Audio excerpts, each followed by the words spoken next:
Di dalam hadis Rasulullah sallallahu alaihi wasallam, Rasulullah menyebutkan as-shalawatul khams wal jum'atu ila jum'ati wa ramadan ila ramadan mukaffiratun ma bainahunna idza ikrimatil kabair. Sembahyang 5 waktu dari satu sembahyang ke satu sembahyang. Jumat dari satu Jumat ke satu Jumat.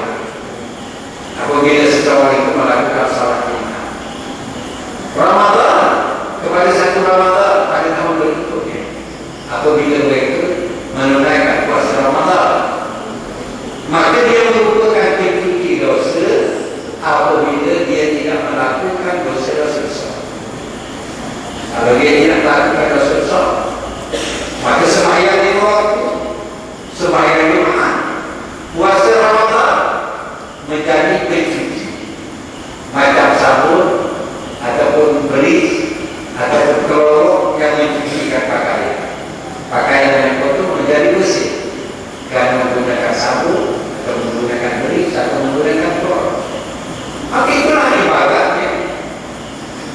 Puasa Ramadan adalah sebahagian daripada sabun-sabun atau pencuci dosa yang datang, yang memberikan dari tahun ke tahun kepada kita sekalian dengan rahmat.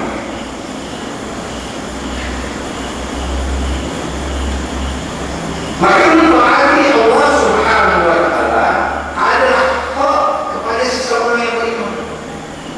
Janganlah orang yang beriman merahsiakan bahawa taat kepada Allah ini perkara yang asing daripada dia. Tidak. Ini perkara yang wajib, perkara yang mesti ke atas orang yang beriman. Orang yang beriman sifatnya mesti taat kepada. Dan puasa Ramadan adalah sebahagian daripada ketaatan. Jadi saudara-saudara sekalian, perihal daripada membicarakan Ramadan ini sebagai pencuci dosa, sebagai usaha membersihkan diri untuk mencapai ketakwaan kepada Allah Subhanahu wa Ta'ala, maka puasa ini adalah suatu sekolah akhlak yang sebenar, sekolah akhlak yang besar, yang melatih seseorang ini memiliki sifat-sifat baik, sifat-sifat berjihad, sifat-sifat menentang hawa nafsu, sifat-sifat menentang syaitan, dan sifat-sifat yang menjadikan dia sabar di atas melakukan perkara yang haram. Tidak mahu melakukan perkara yang haram, dia bersabar. Dan dia bersabar daripada melakukan perkara-perkara yang boleh mendedahkan dirinya kepada maksiat.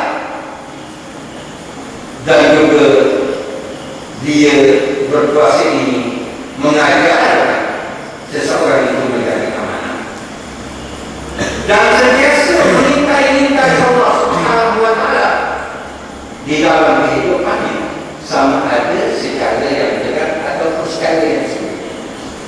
Pasal mungkin pasal kalau orang berpuasa bukan sahaja kita tengok dia tidak makan di hadapan orang, tetapi dia menjaga dirinya ketika bersunyi-sunyian. Kalau dia nak berbuka puasa boleh, dia pergi ke tandas, dahaga, pasal belanja produk, dia bagi air sekejap, dalam masa setengah minit dia dah selesai. Orang tu tak tahu.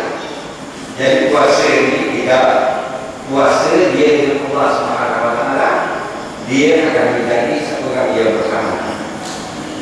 Dan dia dalam hari itu dia akan melihat untuk mencari keredaan Allah Subhanahu wa Ta'ala. Sebab dia tidak buat, melainkan dia tahu Allah Subhanahu wa Ta'ala mengetahui apa yang dilakukannya, sama ada yang baik atau yang buruk, sama ada yang mempunyai pahala ataupun yang mendapatkan.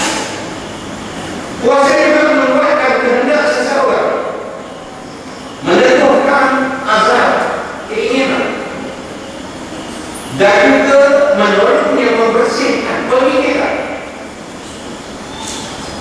membangkitkan kesadaran,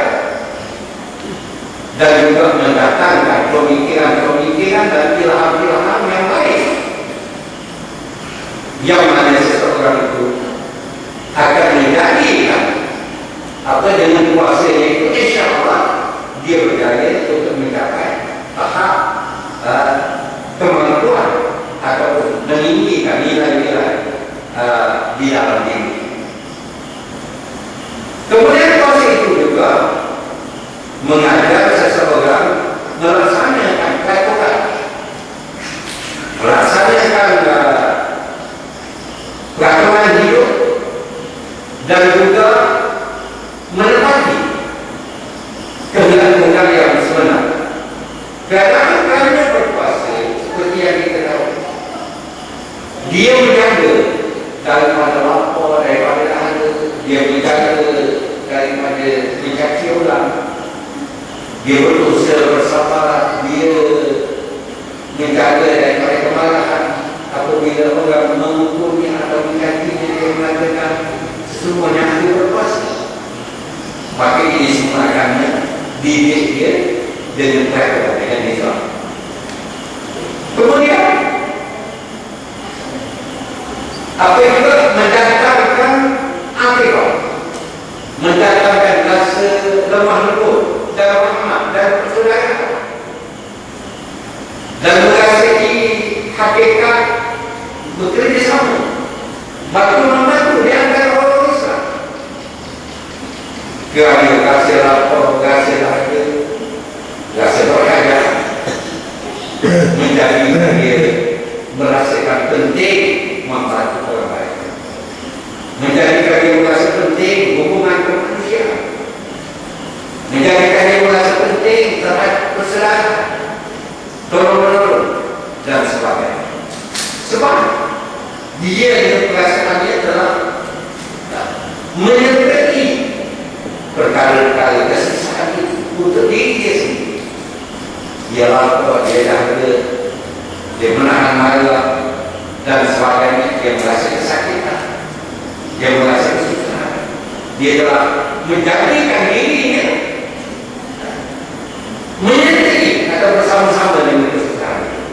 Kerana itu dia mampu untuk bersama-sama dengan masyarakat dalam kesusahan, dalam rangka, dalam rangka tolong-menolong dan persaudaraan. Dia rasa dia ada hubungan dengan orang lain sebab dia sendiri telah mengetahui akibat dan kesan daripada kesusahan. Betapa orang lain telah susah. Kalau dia rasa itu, bagaimana kalau orang lain rasa itu? Selama ini dia kenyang, selama ini dia senang-senang, tiba-tiba dia rasa lapar, rasa dahaga. Maka apabila orang lain merasa susah, merasa dahaga, dia akan dapat memahami hakikat kesusahan yang dirasai oleh orang lain. Begitu juga kuasa mendidikkan dia menjadi diri bersungguh, menjadikan dia mampu untuk berhadapan dengan kesulitan-kesulitan dunia, menghadapi kesusahan-kesusahan, ada melaksanakan kebaikan.